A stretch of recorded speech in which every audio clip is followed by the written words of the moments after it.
Slav became the slave to the dirty Moors. Mm-hmm. When they figured out what was going on after 700 years of that shit, they came together and figured out a way to oust them out of there. Mm-hmm. That's why they end up coming over here. They sent Columbus first. Mm-hmm. He was their scout. Columbus, if you go and study his history, you'll find out that he was from the black nobility. He was one of the Medicis, and he was the one who came to scout the land for the conquest to take place after the exile of the Moors from Spain.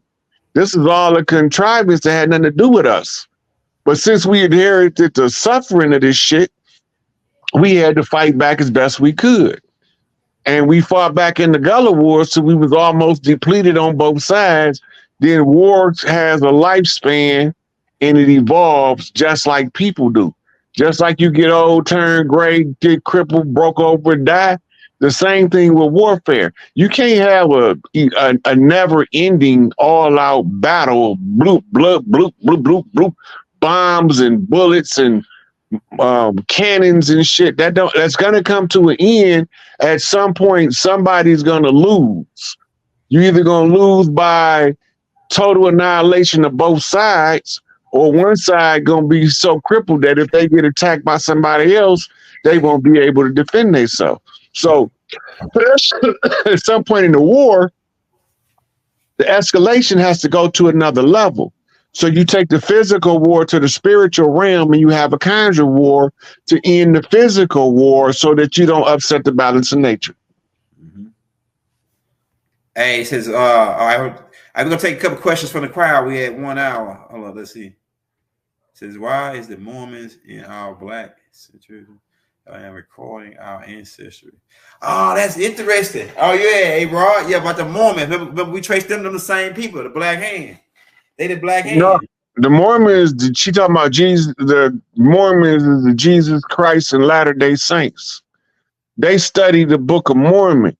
Mm-hmm. They the ones that wrote about the cursed black spirits, the children of Zephaniah. Mm-hmm. Right? They was given a charter as long as they put that book out.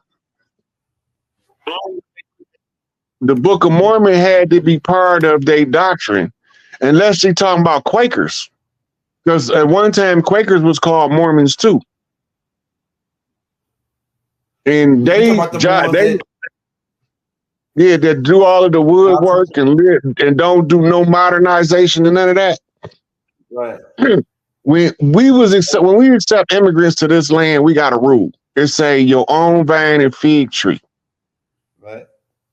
As long as you under your own vine and fig tree, and you're not trying to force somebody else to be under your vine and fig tree, they can come and go as they please. Right. If they no longer agree with your tribal structure and your tribal edicts, then you have to get them an exit strategy and a way to matriculate into another social structure that's more compatible to who they are as a person. Mm-hmm. That's why I know Elijah Muhammad was not allowed to teach Islam the way they teach it in the Middle East. He had to make it his own. He couldn't teach more science because he already did that. Yeah. No, he had to teach Islam in a way that was different from the Middle East, so that we can recognize the cultural influence on the doctrine. Mm-hmm. When Farrakhan got it, he tell you, Elijah told him, I taught it how I taught it. Now you got to teach it how you teach it. Mm-hmm. All of the ministers from that era said the same thing. Right? That's because that's how the chiefs in the future gonna know the chiefs that was standing up for the culture. Because whatever they came in, whether it was they was joined Paramahansa Yogananda in Kriya Yoga and the Swami Prabhupada, they could do all that. Right. In India, the Hinduism got so many sects because every one of the leaders that rise out of a sect has to teach it his own way or he can't teach. Mm. And that's why you have so many different Hindu sects. Unlike Christianity, they break into sects for violently disagreeing with the other parts of the church. Right? So instead of violently disagree, you say, okay, you go your way, I go my way. I set up shop, you set up shop. That's what happened with Abraham and Lot. And Lot got caught up in the land of Nod, right? In Sodom and Gomorrah. And so Abraham had to send an extraction team in to get his ass out. Right? So are the ancestry websites accurate to know our heritage and family background? Can we trust the DNA? If you read the fine print, it's going to say that DNA is for entertainment purposes only. That's right. They can only really accurately determine your direct parentage. It can tell you if you related to somebody on your mother's side or father's side if you got both control groups. But they can't take my DNA and tell me if I'm related to somebody from 1655. They said, hey, look, one dude called me. He said, yeah, I did ancestry research, man. Yeah, they said that I came from South Africa and this and that. I mean, I looked at him. I said, nigga, you a goddamn Indian. My nigga, they everybody that do it over here that's Nubian, it's always you back from Africa somewhere. It's always a connection back to Africa with them. That's the narrative. Go ahead. When they say for entertainment purposes only, they could tell you whatever they want to convince you to think whatever they want you to think. Damn. The entertainment gives them the right to edit for theatrical effect.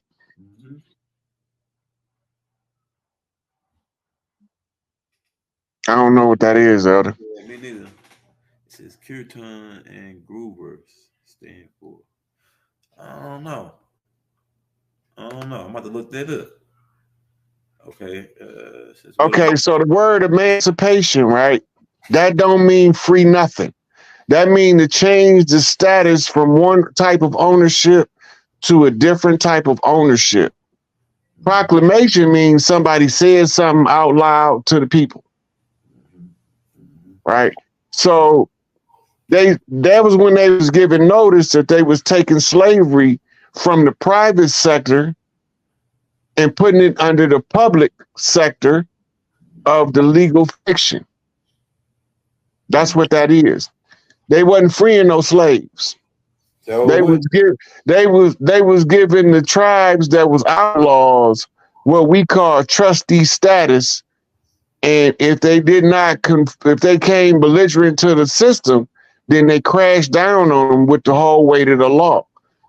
If you look at the word warrant, a warrant is a war rent. It's an ongoing declaration of war. And they can only issue it on one chief at a time because we sovereigns. They need a whole collective nation as a sovereign. One of us is a sovereign. They can wage war on an individual. We not intelligent enough in the law to even look up war and rent as two different words and then put the definitions together to find out that it's an ongoing declaration of war. That's fucking crazy, bro. That's a good drop right there. That's crazy. Like I ain't never thought about that. War rent. A rant is like when somebody just go on and rant talking, you know, just and run on stage. Yeah. So it's like the etymology. That's what Todd Shriek said. All scholars look at etymology of the words, especially if I can talk in linguistics and law. You know, you all science anyway. You got to look at the linguistics of how to. One of the greatest Masonic codes is compound words. Compound words is putting two ideas together and reassigning a different definition from either of the original ideas to confuse the people that's learning the language. Normally, it's children just learning the language. Like for example, yesterday, or not day before yesterday, Faze pointed out. He said the real God is woman, and the man is a goddess. And niggas went crazy out there, right? It's like, what the fuck is he saying? But I got what he's saying because of the linguistics, right? So God is a lesser form of God, because it's like the word God and less put together. So it'd be like God less, like less than a God, a little bit less than a God. Just like darkness is still dark, but it's a lesser form of triple darkness, of this complete dark. darkness is like a shadow that has light, a little bit of light in darkness. It has a little bit of light, but just complete black, pitch black. It don't got no light. Darkness has a little bit of light in it. So it's like you start putting them words together and you see that a certain shit, we backwards. We thinking one thing mean this thing, it don't mean that. It means something fucking totally different. Look, just like I've been asking people for years. They keep telling me we God, we gods, we gods, we gods. Like, okay, well, first you gotta explain to me the difference between a man and a god, right? Then you gotta show me that you can do some shit as a god that men can't do as men. Mm-hmm. And if you can do that, this is how you prove your God self. Yeah. Now, the real God man is the man that tells you the truth about the God mother. That's the same thing Faye said. That's the real God man. That's when the man, because when you come into the realization of the God self and you realize that, shit, I came out of womb and I'm still in the womb. Mm-hmm. A womb within a womb. Right? Mm-hmm. And we come forth from triple darkness. Mm-hmm. Mm-hmm. So the God mind sparks a spark in the man who would be the God to identify the true God. And that's how you separate the wheat from the chaff. Mm-hmm. They all talking about the black man God. I say, which one?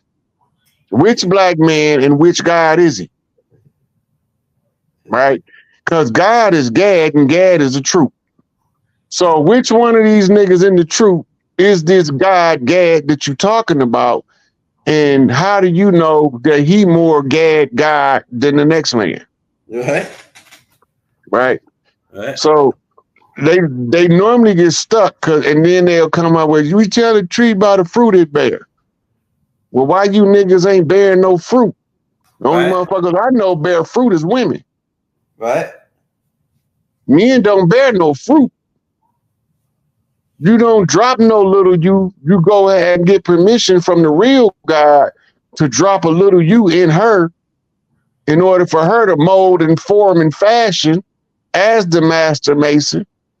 Right. Right. That's why that's why no man can make a mason. That's why it's mother and son. And that's why I told niggas the real Grand Lodge, I don't gotta go to your lodge to be made a master mason. I was born in a Grand Lodge. My mother, the black woman's womb is the real Grand Lodge. I told niggas that. Mm-hmm. Yeah. And so you say, I said that shit at the feet of the master. And wisdom falls off the lip of the mother and onto the top of the head of the child. Yeah. If you're sitting at the feet of the master and wisdom falls off the lip of the mother and lands on the top of the child, who feet you sitting at? Your head. If you're trying to be the master. Your head. Right? No man can't make no master out of another man, but he can challenge him to be better. And he gonna keep going back to his mama. Like, this shit don't make sense, mama. She gonna be like, okay, look over here a little bit. You figure it out. Yeah. She gonna coach you through it and teach you the codes. Yeah. They call life codes when mama teach them to you, or source code. When you learn them at large, those are called your sun codes. That's to turn on your inner light so you can see all of the shit your mama been telling you the whole goddamn time. You thought you knew everything and mama ain't no shit.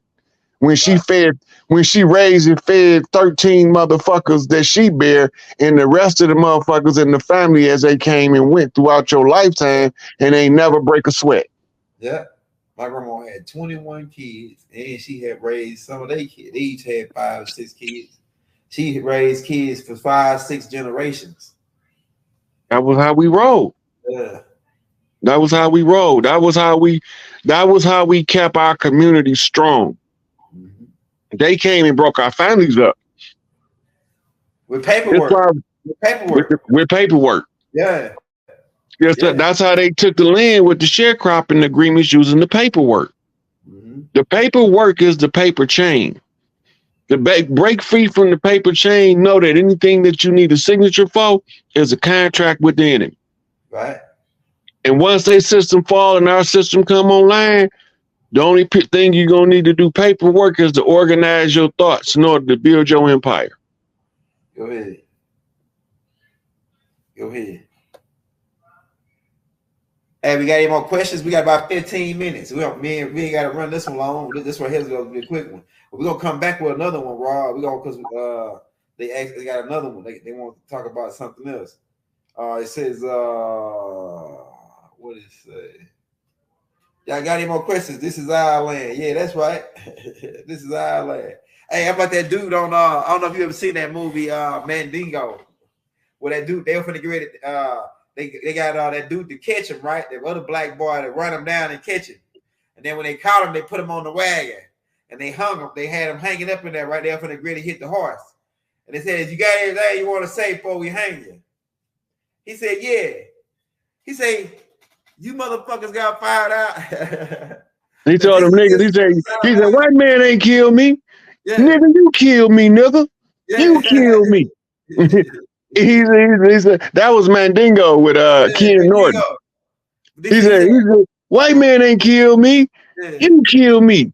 Yeah. You don't even know your own. You don't even know where you from. Yeah. Right? Then he turned around and say, and he said, "Is a last anything else?" He said, "Yeah. Before y'all hang me, all y'all can kiss my ass." Yeah, that's my favorite part. That's my favorite part. And then they hit the horse and made it go. I said, "Yeah, he went out of style. Boy.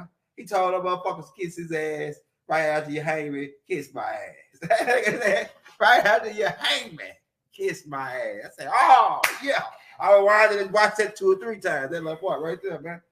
Hey, but you know what? That movie is really a good depiction of our ignorance for Ken Norton. Right. And he ain't feeling that shit, but he ain't really understanding what he's seeing yet. Right. Lo and behold, time go on, he is the one having it out with the slave master. Damn.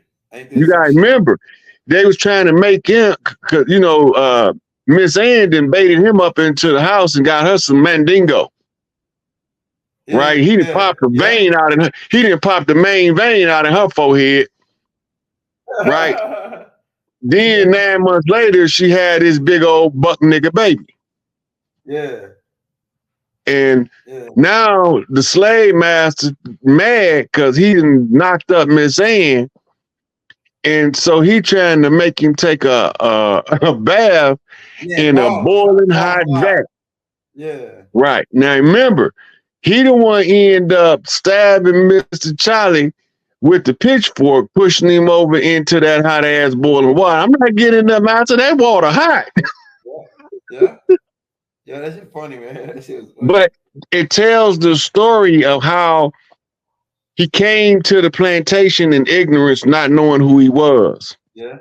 But the experience was so traumatic to him that it made him rise up and become a man against the struggle of what this motherfucker was trying to make him do. Yeah. You gotta have limits. You remember in the Matrix when they put the cat on the no, not the Matrix. It was the movie with Bruce Lee and the Claw, Enter the Dragon. And he was talking to John Saxon in the movie, and he was carrying the cat, and he put the cat on the guillotine. And he was telling him that you got to always have a limit that you're not willing to go. And John Saxon picked up the cat, and the Claw pulled the guillotine, and the guillotine missed the cat because John Saxon picked it up. And he looked at him, he said, "There's a limit that I'm not willing to go." Right? If you don't have a hard line, and I'm not doing that dumbass shit, you ain't ready for freedom. Right. Right. How do we get our people over the fear of taking action? That's a process that might take several generations, but we can see it manifesting now. Them young guys, like I gotta use FaZe again as a reference. Yeah. If he would have grew up different, he would have been a different kind of guy. Right? But he ain't got no problem where he see a problem taking action to address the problem. Yeah. Right? And this is what Malachi's agenda was in raising those children in the community. He wanted guys to be that way. Right? And that fear of taking action comes from being from, I got to use Bible word. That's from seeing these soft shoe pussy ass niggas. Like Top Diddy. I don't discuss no celebrities. That's a waste of my time. Go ahead. You know, well, I discuss chiefs that get into the realm of celebrities, though. Earth is neither life nor death, it's what you make it. You can come here to experience death, or you can come here to experience life. I say choose life, because when you choose life, you choose love.